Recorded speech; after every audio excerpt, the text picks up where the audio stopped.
Well, welcome to Rural Community Food System Session 3, I think. From the session we had on Tuesday, which was probably session 2, the video for that session got linked into the project here. And I went back and assigned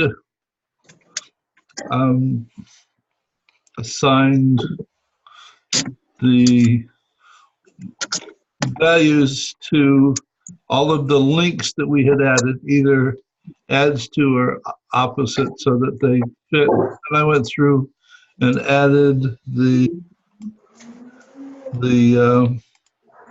loop definitions where I could figure them out.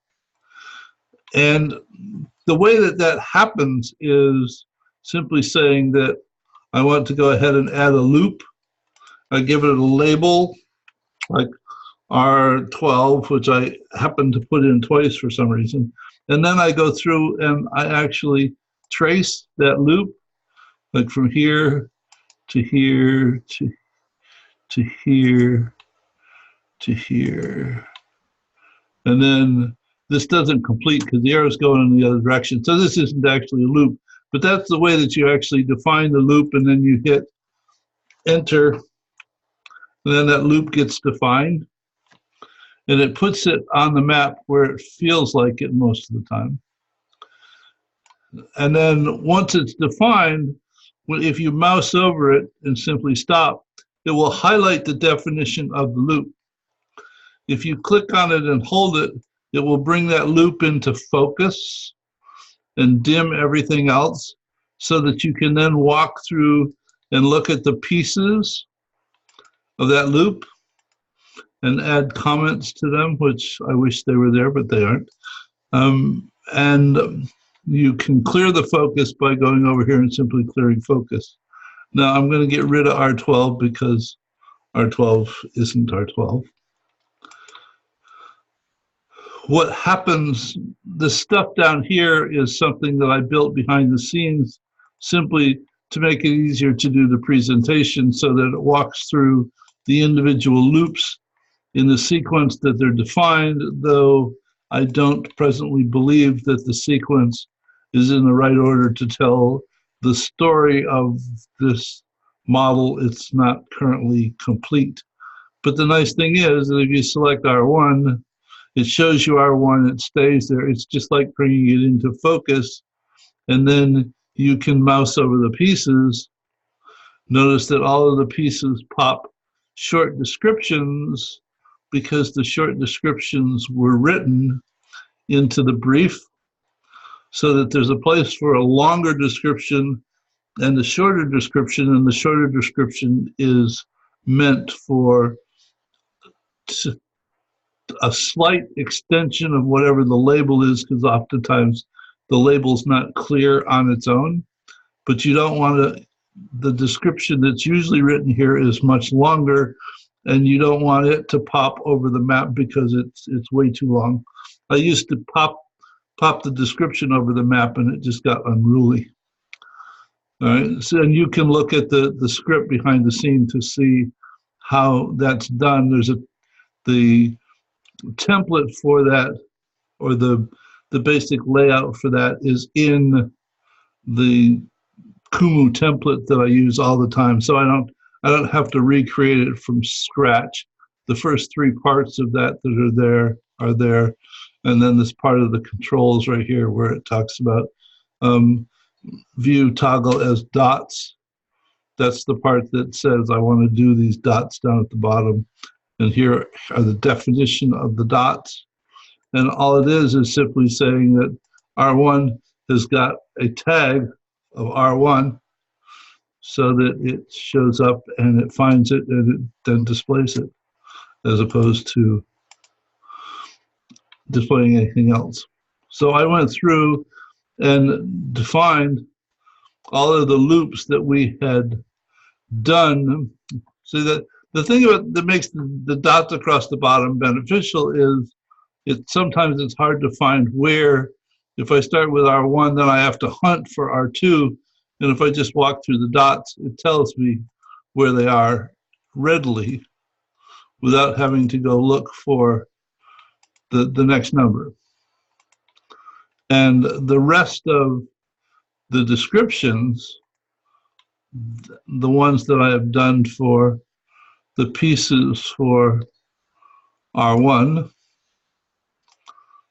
all of the rest of the elements that are part of the map should be defined this way, which is not to say that they're the final version of the elements. Notice that opening this map today down here, it says 9. What that means is there are 9 issues that have comments on them that I have not read. They've shown up in my email, but I haven't read them on Kumu. So one then has to go through Brian's, is it Brian or Klaus? One of this, Klaus has been adding references in here. Here's one from Brian that they think are relevant to this map. So you can simply go here and click on them and they'll show up in another link and you can walk through them. So that's how you understand what this means down here.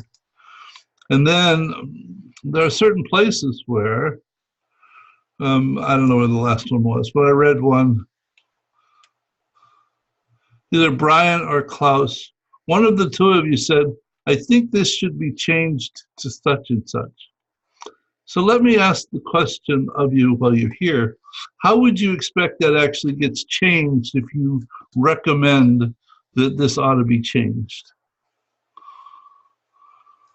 By adding a comment, by clicking on the element that should be changed and adding a comment to it, and either ask you to change it or maybe change it directly. Yeah, well, that's what I'm getting at is rather than put in a comment to say, I think this ought to be changed, I would prefer that you actually change it and leave a note in updates that you changed it, because if you simply say, well, I think this ought to be changed, then we have to talk about it or what. In other words, I'm not wedded to this model. This is not my model. This is your model. This is our model. It's all right. And I think that to some extent that may be what's putting people off, and that because I did all of the hands-on, well, most of the hands-on to construct this, it's not my model. It's not my project. I understand. It's as much everybody else's as it is mine. And if you change it to something and say, I changed this because, and I don't agree with you, and I change it back, after we change each other's entries a few times, then we'd probably talk about it. But so, I got it. I think we just move forward faster if we find things that ought to be. In other words, I didn't want to spend the time to talk to people about, well, I think this connection ought to be this type or whatever. I'll change them, and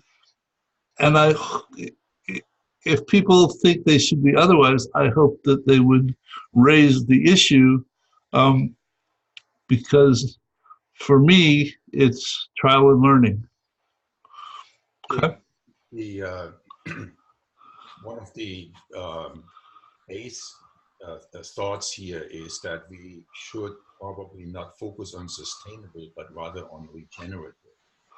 The food industry in general, across the board, whether that's from the NGO perspective or from the industry perspective, is now moving into regenerative, because the different sustainable means to protect an existing system and keep it going. But we're beyond this. We have to regenerate, and regeneration means that. Klaus, you need to be a little bit louder. It's hard to hear. Yes. Okay. I'm sorry. I may have been too far away from my microphone here. The difference between sustainable and regenerative is profoundly important in this discussion. Sustainable means that you perpetuate an existing system. keep it going. But we have, the system is already broken, it's already dysfunctional. We already have 1/3 of topsoil worldwide so degraded that it can't produce food without using chemical assistance. So to move into organic, it has to be regenerative. And at the same time, when I posted a PowerPoint that I presented to the Sierra Club, there is an argumentation that it is impossible to stay with the carbon budget without going carbon negative. So carbon negative is only really practically possible for photosynthesis, which is in agriculture primarily.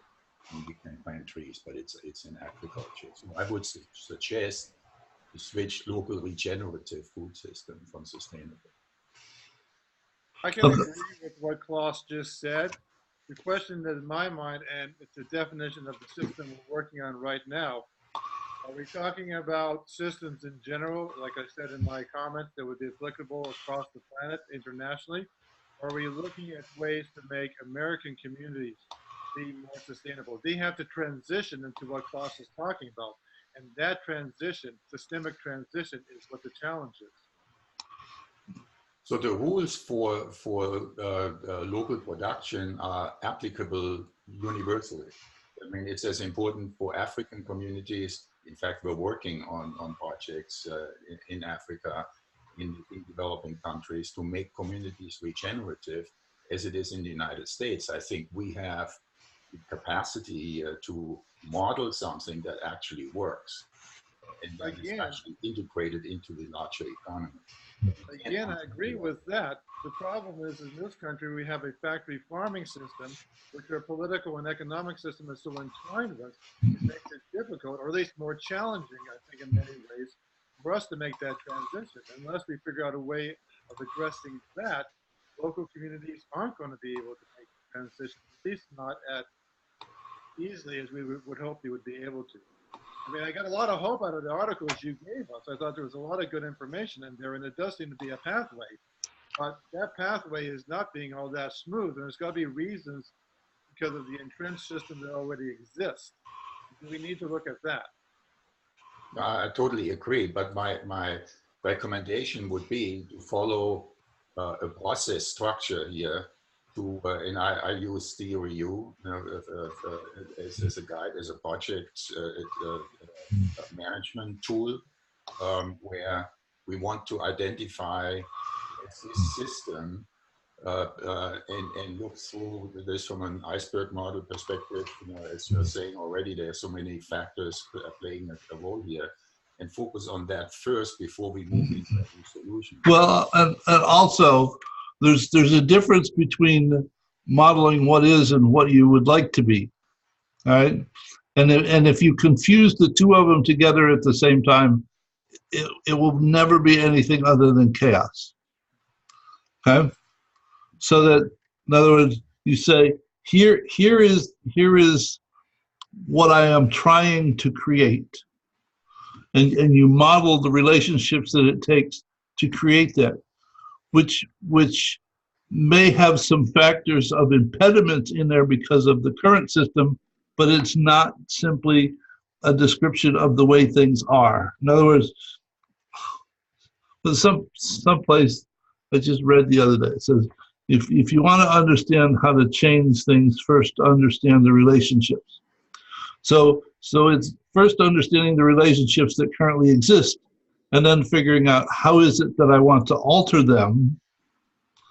But if I confuse the two of them at the same time, I think it's more like trying to travel across the ocean while you're building the boat that you're traveling in. No, I get that. So Okay. yeah, and I understand that. So probably we want to model a local community system, a local food system that is regenerative in nature, like it to see. Model the relationships that it should have to function efficiently, and then we can see how we can overpower the resistance to these changes that are implied. Would that make sense? Okay, if you modeled it from now, see, part of the difficulty that I think we're running into here is the person who initially said let's model this and provided the definition of local sustainable has never been back to one of these meetings. Okay. This sounded like a good idea, and several other people said yeah. And though the awareness of what that person really had in mind, we've never been able to look into that deeper because he's never been back. Okay? Which is part of the difficulty that we've been struggling with in terms of what does local sustainable food system really mean. And to your comment about regenerative and organic, you can have organic farming without it being regenerative, can't you? Yeah, you can. In hydroponics, for example, is organic. I mean, it's not really a good idea, but you can do organic without being regenerative. You can use organic fertilizer. Not if you're on soil, Gene. Huh? Not if you produce from soil. Soil has to be first healthy, and so if you have degraded soil, you need to regenerate it first before organic. Because organic, by definition, means that you're farming without chemicals, and you can't farm without chemicals on degraded soil. So it's not possible really to have organic food from degraded soil. So wait a minute. Organic says you can't use any fertilizer at all? Well, you can use organic. You have to use yes, you can use organic fertilizer, correct? But it's just using organic fertilizer enough to call it organic. Let's say that again. Is simply using organic fertilizer alone enough to call it organic, or do you need to have a more systematic organic approach to call it organic? I don't know. Well, do you know, Klaus?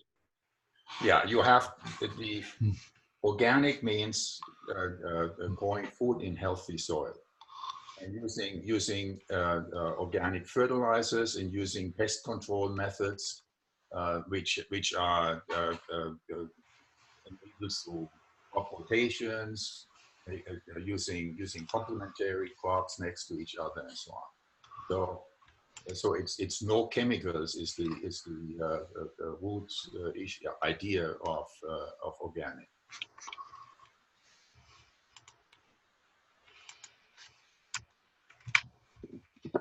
I'm looking up the definition of organic farming.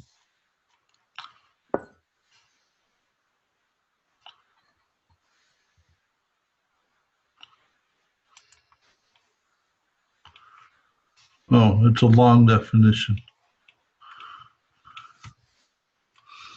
Okay. So, so back to the beginning, what are we taking local sustainable food system to mean?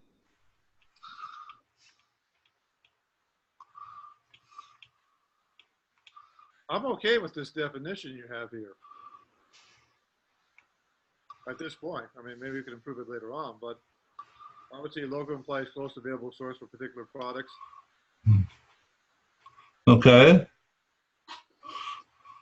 Now, but it doesn't imply regenerative, does it? In any manner or form.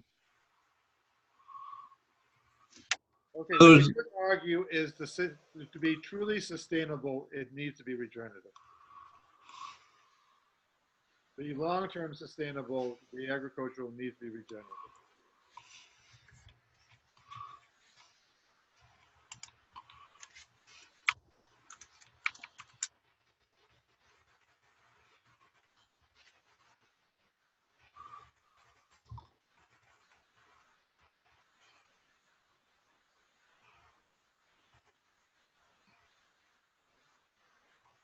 I think you want to be careful about too rigorous a definition of how the local suppliers are going to operate, so that you can give them the opportunity to respond to enlist, to respond to the recruitment effort. Organic at first, maybe regenerative down the line. I've seen documentary on Netflix of industrial farmers getting very sincere about organic. Some of the articles Klaus provided said the exact same thing. But I think when we're talking about regenerative farming, we're talking like best practices. It's not something at the the minimum. It's sort of like what we're working towards.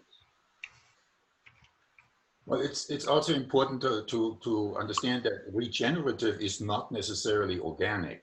It will lead to organic, but it doesn't necessarily result in organic immediately. For example, farmers, commodity farmers, are using a no-till approach now, so to not disturb the soil, which increases the organic matter in the soil. So they capture carbon, they put carbon into the soil, but they haven't reached organic status. By organic, once they have organic status, it means no more chemical fertilizer, meaning no input of nitrogen, which has been generated from natural gas. So that those are synthetic fertilizers that are made from fossil fuels. Pesticides are also coming from fossil fuels. But there is a transition period where they can use, for example, a cover crop, they can use a no-till method, and move towards a healthier soil that has more carbon into it. So regenerative is not necessarily organic, but organic is always regenerative. Makes sense. Okay. So is there any place on this map where we currently talk about the methods of production? Well, we talk about local production. Okay, we talk about local production, but we don't talk about the method of local production. We simply say that it's local production. But that may be a separate system or a separate map. Who is it that does it that way? Is it a light quality map where you have one element that leads to another map someplace? It seems to me like it would be a separate map.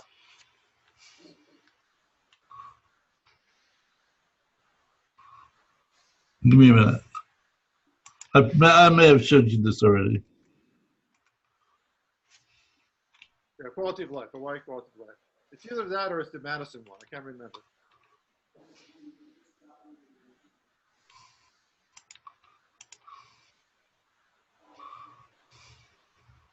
So where this was redone, if you look at this, every one of the elements on this map is actually a loop somewhere else. Right. So that where the local production on this map may in fact be like this. Right. Okay, so that it's another level of detail that's Right. implied. Okay, so we should add a comment in here that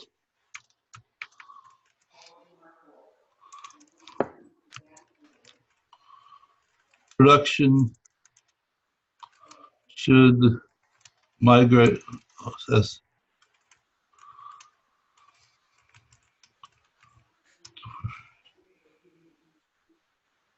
Do I have regenerative without organic?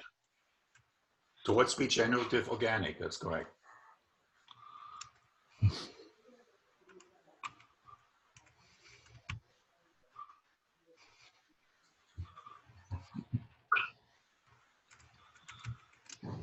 Is that good? Production should migrate toward regenerative organic practices for local production. Makes sense to me. Klaus? Yeah. Is that okay? And this is for a number of reasons, because the local, the whole point why we are pushing to decentralize agriculture is to have local communities take ownership of their ecology, to preserve nature around them. And that requires something different in New Mexico versus Canada, because the differences within the ecology, climate, water, the soil conditions, socioeconomics. Moving toward communities taking responsibility for the ecology, for their surrounding environment.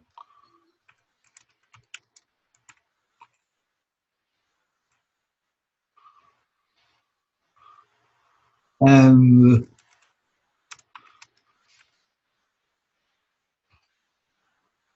making the food more healthy. Yeah. And probably taste better. I'm getting tired of eating styrofoam peaches that they say are locally grown. Okay. So, all right. Now, So just to throw another curveball into this, then no curveballs. Just pitch it at the plate, okay?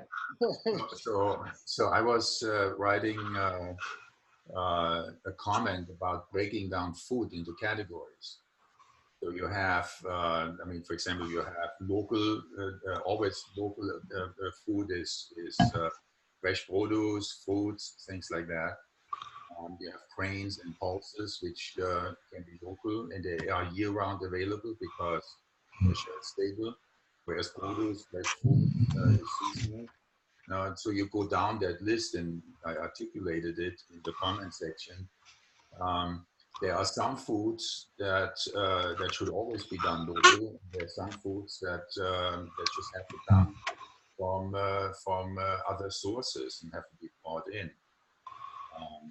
So then we're talking about the processes. Brewery, for example, when you look at the microbrewery revolution that we have right now, where you have thousands of small breweries that popped up and changed the entire industry. But that also needs to happen with local butchers and local dairies and bakers, because these products should be done locally, so to stay fresh in the market.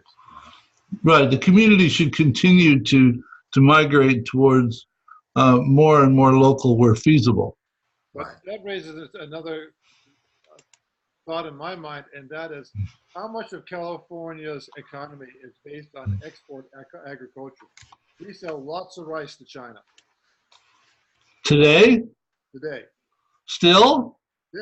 Even with the tariffs? Even with also, well, okay, I'm not quite sure it was the tariffs anymore, but we have not suffered as much from our economy. California economy is not suffering as much as back east is suffering. So I suspect we're still selling quite a bit of rice to China. Oh. The rice, I think, is probably still okay. Maybe Donald never realized that we were selling rice to China. Just soybeans and corn and. Economically, we can spend to a great deal on exporting agricultural products across the world. Wait a minute, say that last line again? We get a lot of benefit from exporting agricultural products across the world. Yes. Don't tell me. In Italy, it's one of our main, items of export. Both drinks and food. Wine and food. Yeah. Now, when we talk about California, that is a huge issue. First of all, it's a national security issue because we are producing something like 80% of tomatoes, 90% of avocados, of broccoli in California. So, on the map that the PowerPoint I posted here for for the Sierra Club has a slide in it that shows the amazing concentration of food production in the United States. And that is first of all insane, because if California has one more serious water shortage, that would threaten our food supply, and it came very close to collapsing. And then the other thing, of course, is that they're absolutely destroying the soil that this is going on. It's only possible to grow these monocrops with chemicals. There's no way this can be done naturally. Good point.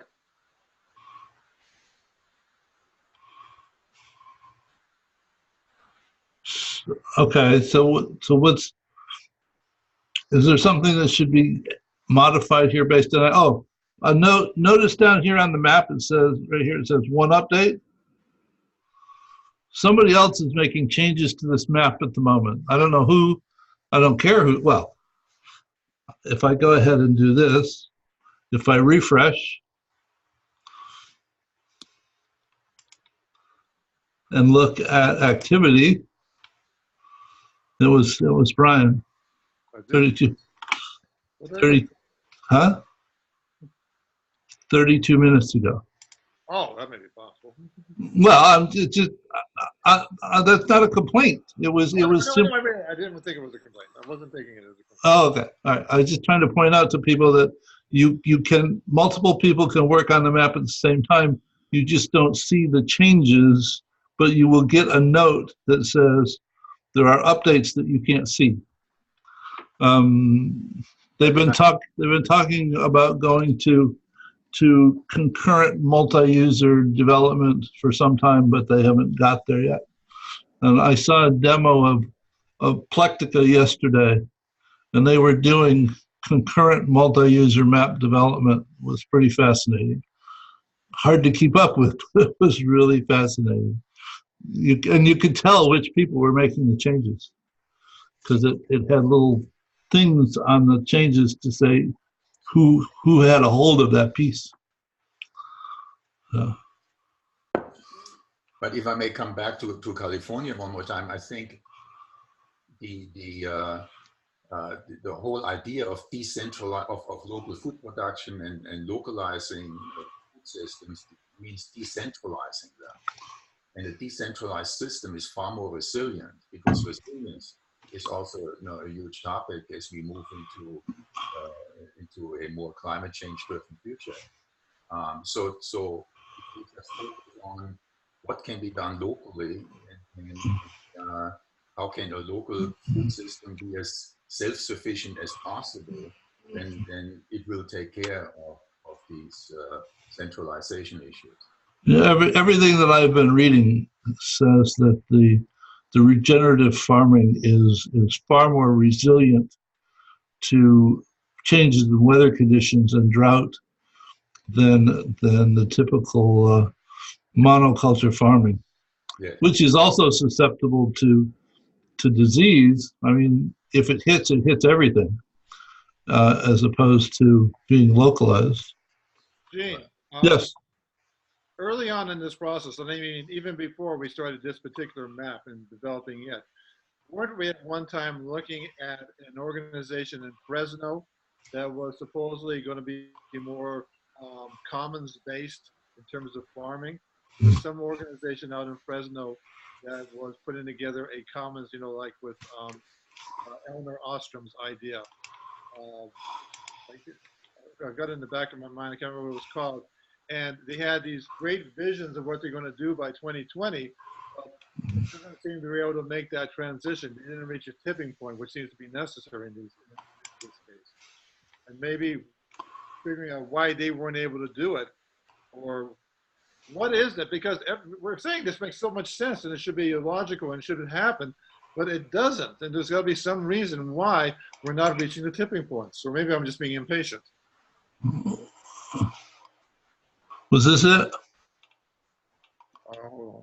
Food Commons? Yeah, that's it. That's the Okay. The reason that I like putting the references here as opposed to in the project itself is because I can search for them and I can see them all at once. Whereas we stick them into, we stick them into the references, then they get distributed to people, which is a good thing. Okay. Though, can you, if you're looking for something, can you find it? I don't know. It's like benefits and advantages and disadvantages. So in terms of this particular link,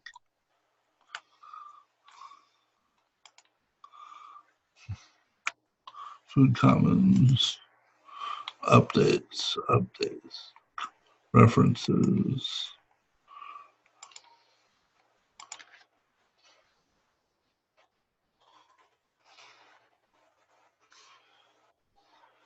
If anybody else wants to look at it, the link is in the references now. Okay. Yeah, I read part of this, and then they are not nearly where they wanted to be, and it seemed like they were turning into something that they didn't intend to be to begin with anyway. They were beginning to become a local producer. Which may be fine. Well, it may be fine, but it wasn't what they were initially intending to do. So, okay. And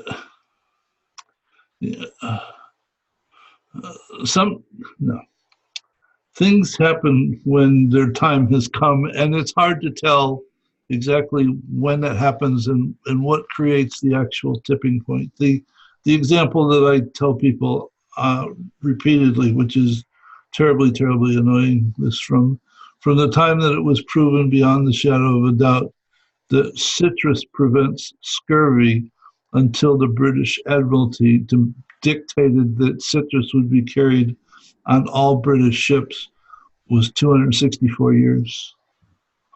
So, sorry, depressing, isn't it?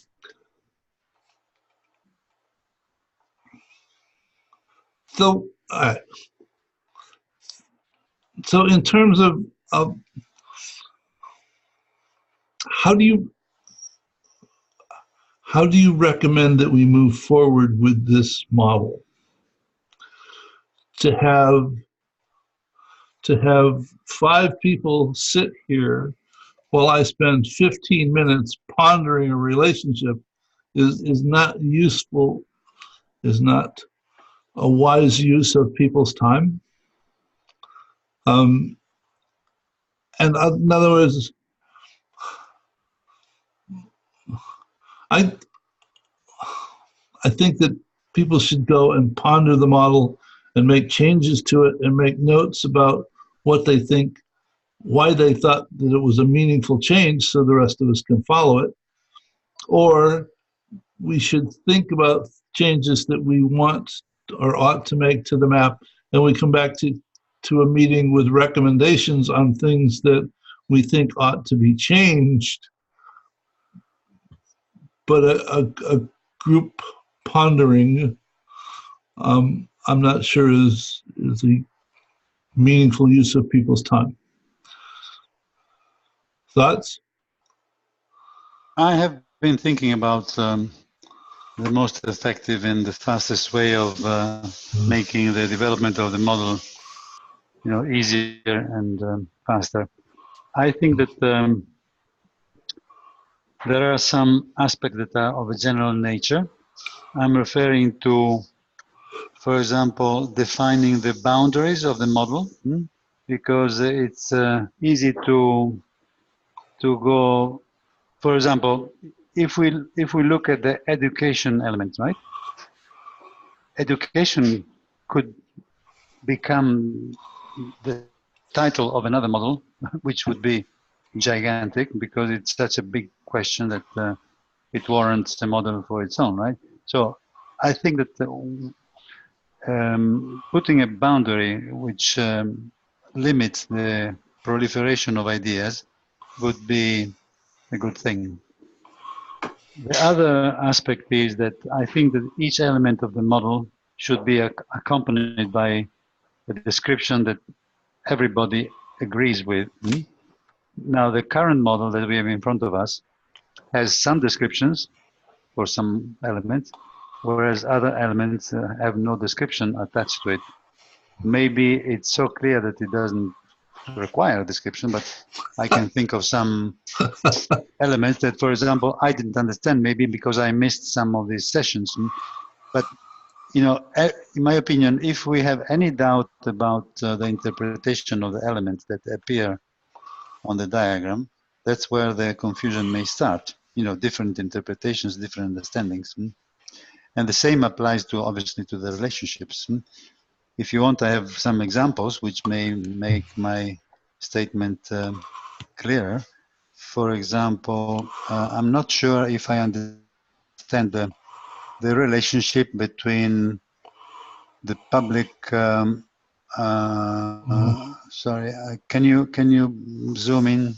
I cannot zoom in.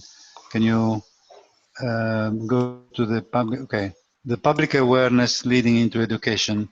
I don't know if I understand fully what this relationship is about. Of course, I could write comments, but it's an example of potential different interpretations by different readers. So just to summarize it, a clear definition for every element, a clear definition for every relationship, and a clear definition of the boundaries of the model. This is my recommendation. And Franco, I would second that, because on numerous occasions, I have developed models and gone back to them a week later and asked myself, what did I mean by this? Because, in other words, there are so many pieces and the thoughts that you have when you're putting it together, you can't remember them all. And one of the things that I've always liked about Kumu is that not only can you document the elements, you can document the connections to explain just what that relationship was meant to mean. And you can go one step farther and say, well, I don't know what this connection means, and I can go ahead and initiate a discussion thread on that connection. What was this to mean? And create an issue, which then goes ahead and puts an asterisk on the connection itself, the same way it does on elements. Yeah. So which is a fantastic feature. I agree. Okay. Now, all of this comment stuff is only available in organizational models in Kumu. It's not for the individual private account. Okay. So I mean, they've got two tiers of accounts. I mean, then they have to try to make some money someplace. So, and organizational accounts cost $10 a month. So, I mean, they're not expensive. But all of the models that we have created have all been created in my account, and they're all organizational models. If you notice the URL on here, it says STW, kumu.io/STW. STW is my organizational account. I just wanted to mention that so that if you create projects in your own account and you don't see the comments feature and you don't see the issues feature down here, it's simply because it isn't an organizational account. One of the things I'm noticing is there seems to be a lot of places where you could have a returning loop. Public awareness to education can easily turn education to public awareness. That would be another loop. Yes. There'll be a number of them throughout here. Yes. And it gets to the point where you realize that level of detail and you build it into the project, then you have to abstract it the way that the Hawaii quality of life model was done, because it becomes completely overwhelming. Right. Yes, I can see that. But you you first have to build in the level of detail that makes it confusing, and then you have to unconfuse it. So go ahead. If I may add another suggestion, I wanted to go back to Adam and Eve, back to basics, right? Which is, we are drawing these diagrams because there is a situation that we consider not good enough, and we would like to understand how to create a better situation than the one we start from. Isn't that the whole purpose of the model? Filling a gap? I think so. Right. So how about would defining? somebody else like to comment on that thought? I would really like to Yes, hear if they all agree. I agree. I agree. Seems good for where it's being right now. Does everybody agree? If you don't agree, I would like to. I can agree with that. Yes, okay. I agree because we became productive. It's very good. I thought the same. Right. Okay. So if we agree that we are trying to fill a gap, which is a concept that Eugene have expressed on many videos, right? So one of the aspects we should address is to define the magnitude and the nature of the gap, which is probably what the diagram is intended to do. But maybe a few words about the as is and the to be would help the development of the model. Yes, because I think that in the midst of doing this, we have in fact confused the as is and the to be. That there are some aspects of this which are very different, definitely as is, and there are some aspects of it that are desirable, okay, in the direction that we would like it to move in, without expressly differentiating them as we created them. So this implications that was here, is that an appropriate place to put the things that you were considering, Franco? Yes, that could be a possibility, yeah. In other words, when we created it, the first thing we created is local sustainable food system, and the next element that we created was implications, which was meant to be if the situation continues the way it is, which we consider less than desirable, what are the implications of that? Why is that a problem? Okay. Right, but the implications could be also a description of what the current situation causes, what it determines, right? Which is a kind of definition of the aspects of the current situation that we want to improve. Okay. Well, we said community deteriorates, the constant state of diminishing becomes dependent on outside resources and more difficult to attract industry. Boy, I don't know. Did I write that? That's terrible.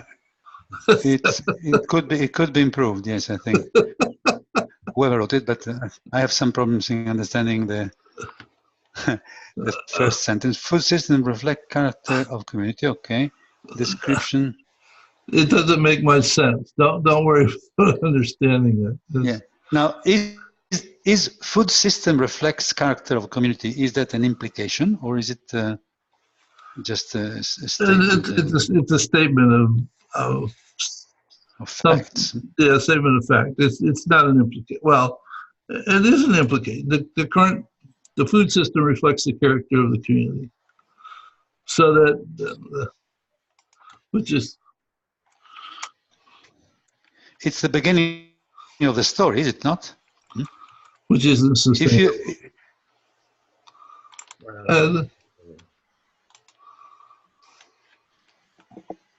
It's a messy business. You see, anyway, I think it is. I think it's relatively clear that if we focus on the clear definition of the elements that are already in the diagram, it would be a major step forward. And then we can add, whatever is on the diagram should be crystal clear to everybody, and we should test our understanding. Of course, each one individually should go through the elements and make sure that he or she understands what he means. And if there is no description, maybe he or she should add a description for that element so that the others can see what I think that, for example, could be totally against what the others think. So I'm talking about enriching the chart with what Kumu offers, which are, as we have said many times, definitions of elements, definitions of relationships, and so on.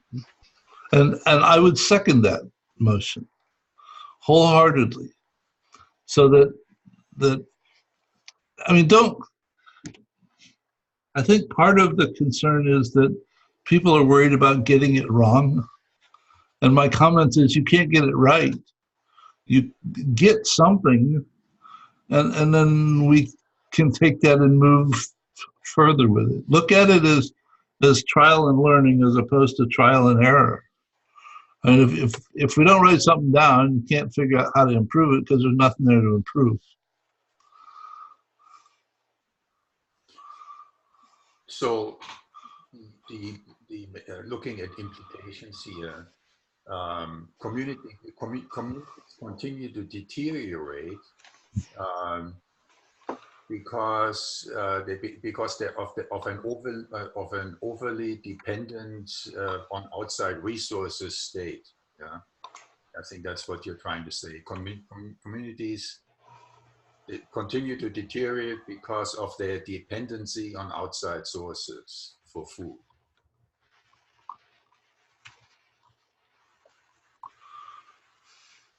Which is also an issue of food security in the long run here, even in the short run. Food system reflects character of community, but also the ecological reality, right? The ecology and the socioeconomics to determine what the food system will look like. Klaus, why don't you go here and write that?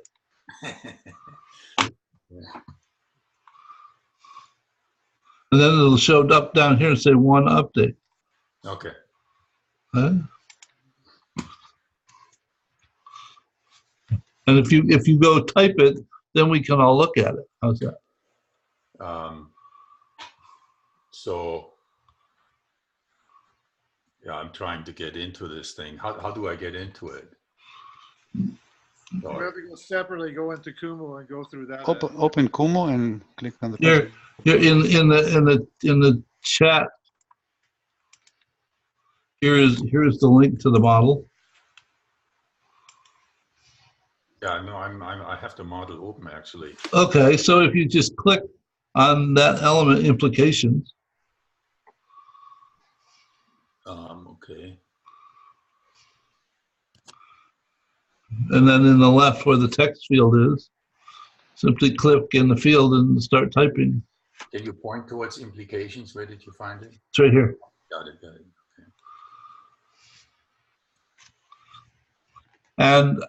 And if you put an asterisk before the line, it'll create a bullet. Look, see, it already says one update here.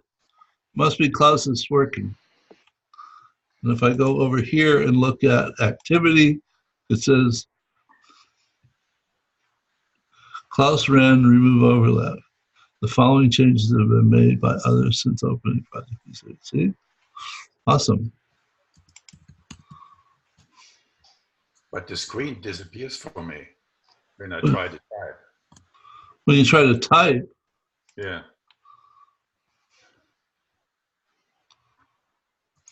Huh. Yeah, I'm sorry. I'm totally unfamiliar with this software. Well, if you do this, if you click on there, oh, are you logged in? Yeah. So when you come over here and you click in the field, it should open a window for you to go ahead and type in. Does the window open? Well, gosh. Yeah, so, okay, so then I see. Okay, I forgot to click on the pencil. Oh, okay. Okay. See, more trial and learning.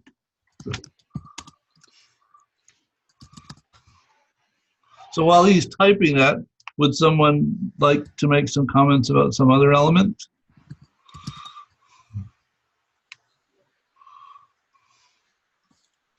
Oh, see, because I asked Klaus to type, now nobody else wants to talk.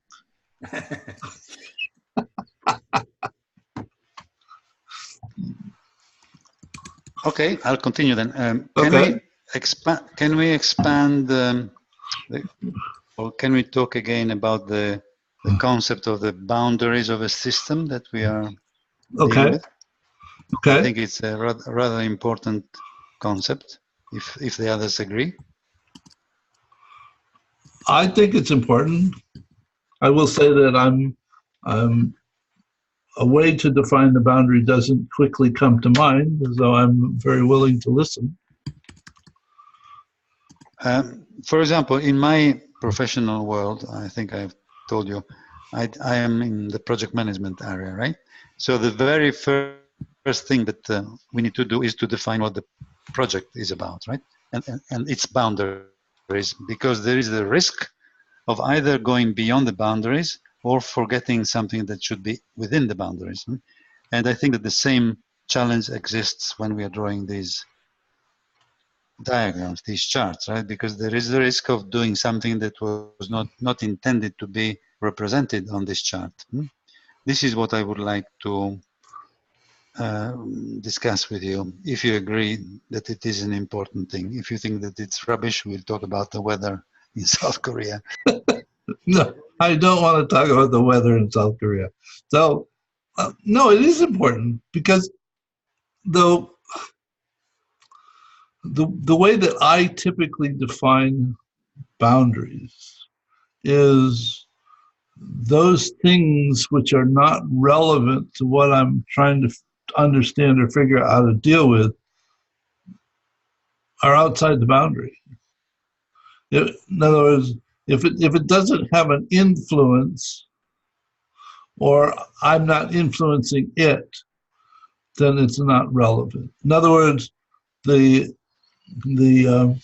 phases of the moon during the month is not on this map because it has nothing to do with this map. But if I go back to the example that I raised earlier concerning the element called education, right? Okay. So education has obviously an impact on some of the elements of this map, right?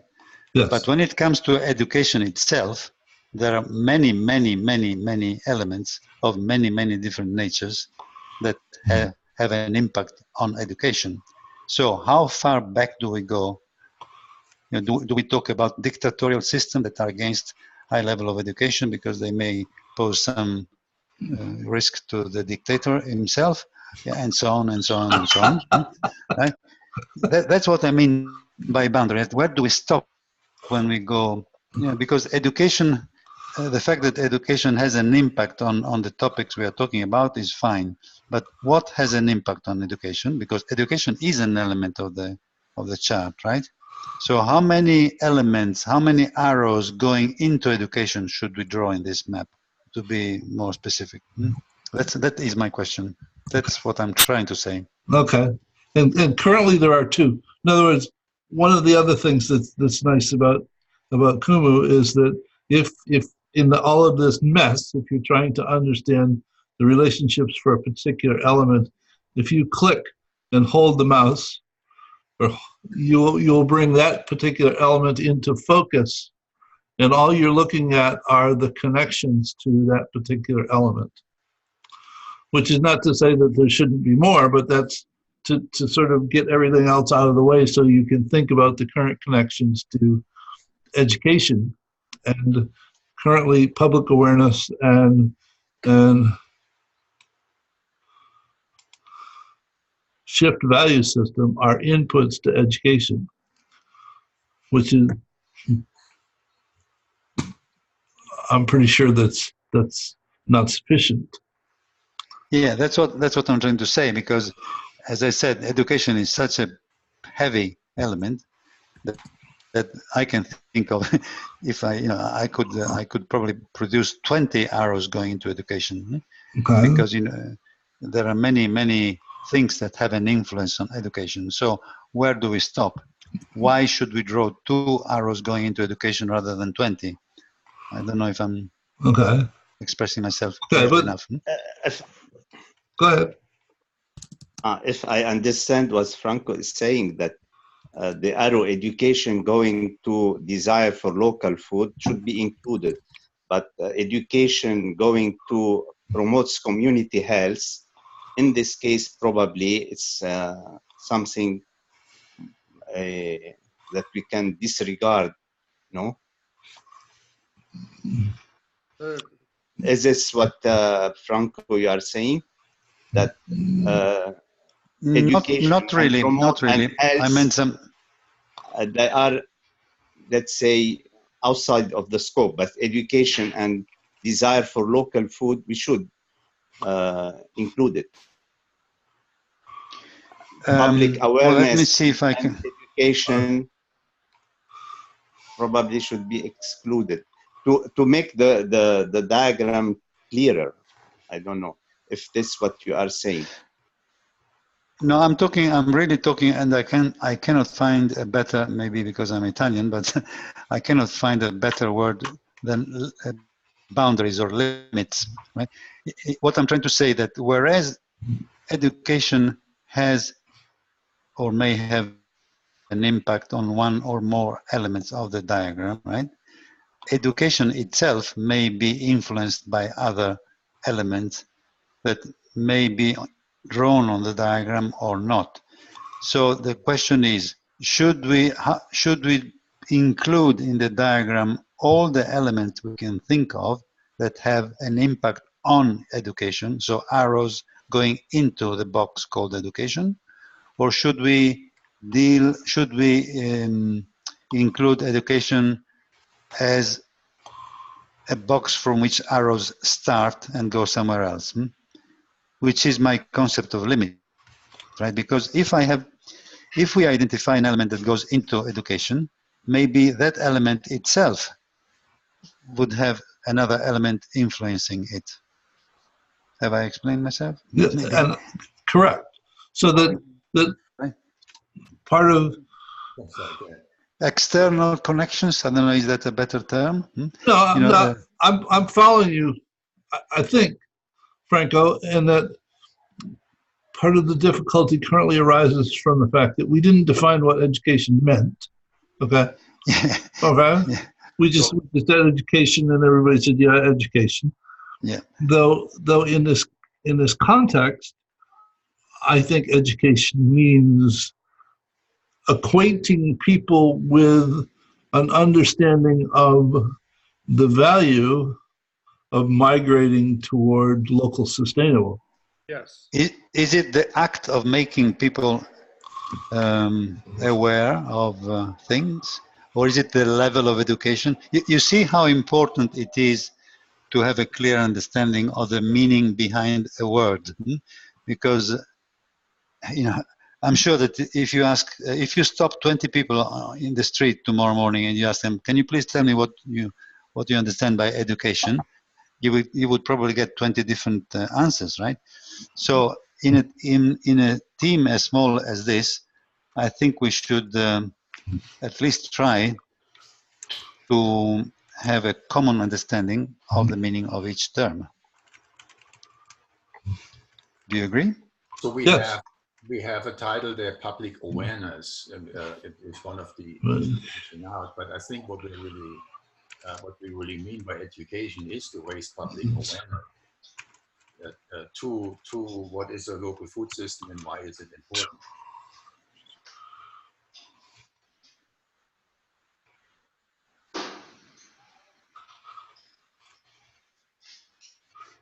Activity Okay. which provides members of the community with the benefits of migrating toward local sustainable food system.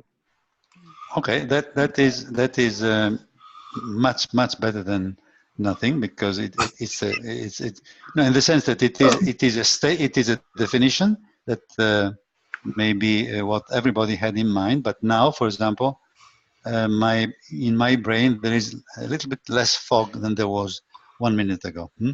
In the sense that we have a common understanding of what we are talking about, and therefore also the connections, the links, the arrows that go in and out of education acquire a clearer meaning and definition.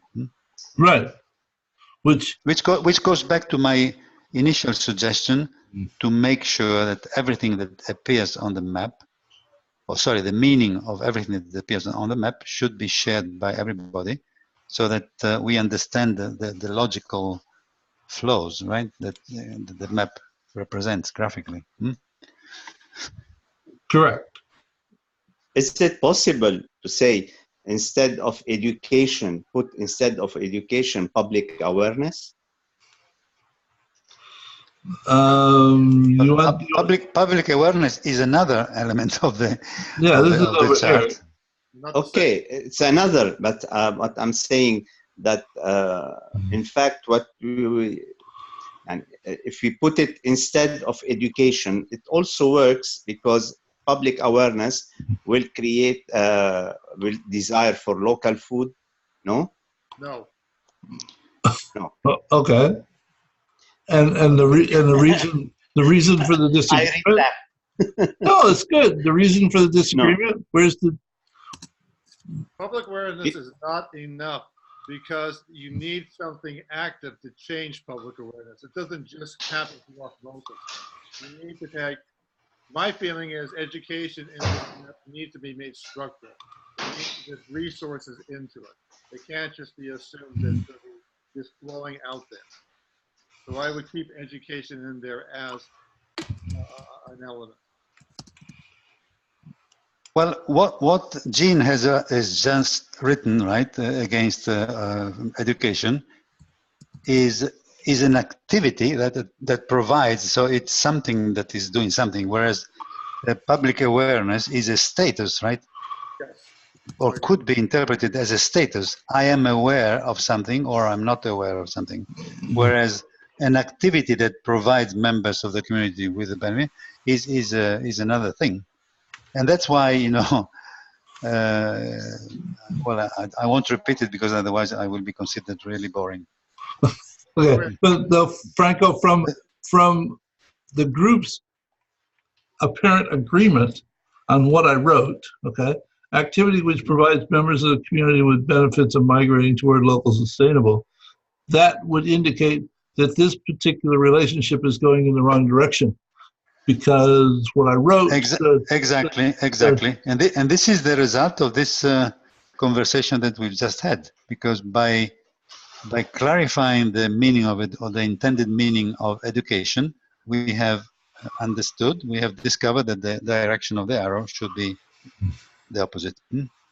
And that's what I meant when I said, let's focus on the meaning of what already exists on the chart, and then we may add some more elements or relationships.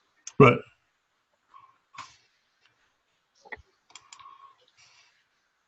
In my mind, public awareness is the stock, and education is a means of increasing that stock. Well, say it again. Public awareness is a stock, and education is a means of increasing that stock. Okay. Yes. Okay. Good point. Good point. That's good, because I labeled it as stock. Okay. So let me reload this. Yes, I know it's not going to save the.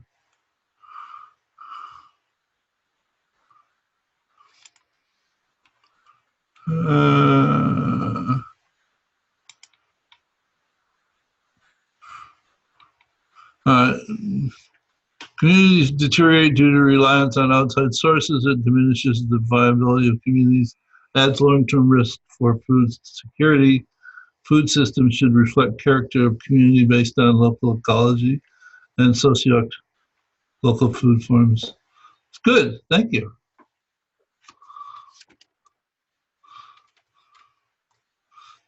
So, could we get some people to go write some more definitions? Not right at the moment, but between now and the next meeting. Yes. Everybody raise your hand and say yes. Yes. Yeah, yeah. No, if we all agree that the objective is to have a definition for every element, then each one of us has the opportunity either of writing it or of reading it and agreeing or disagreeing with it. And then we have a much richer diagram to deal with. Correct. Good.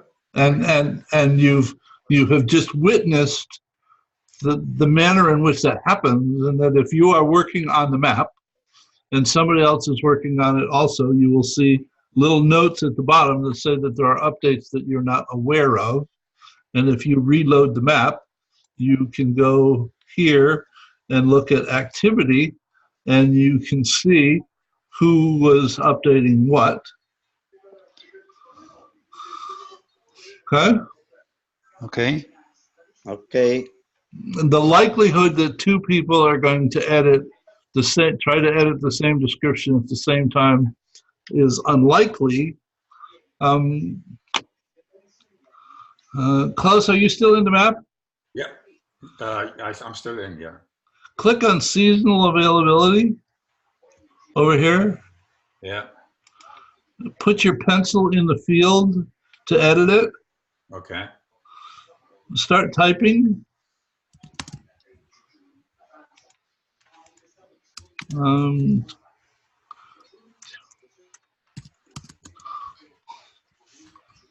one who finished last will be recorded probably. I'm not sure. Did you save yours, Klaus? Pardon me? Go ahead and finish and close the window.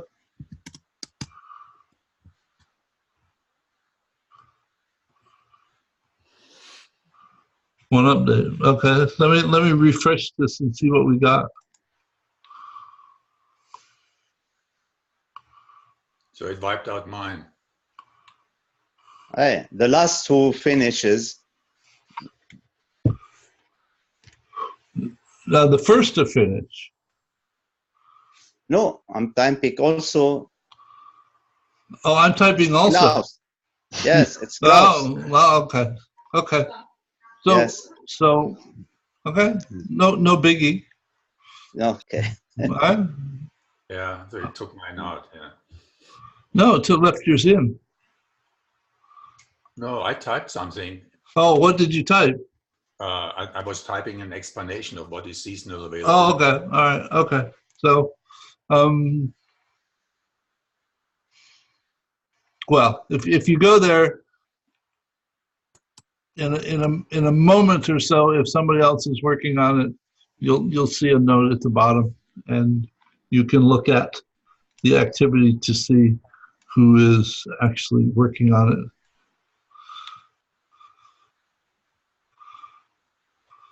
Gentlemen, I'm afraid I have to leave you now because I have something personal. I have to leave also, and I'm busy next Tuesday at this time, so the next session is next Thursday. That gives us a week to write some definitions and read some of the comments. Okay. Okay? Okay. Have a nice rest of the day. Thank you all. Okay. Thank you. Thank Bye. you all. Bye-bye. Bye-bye.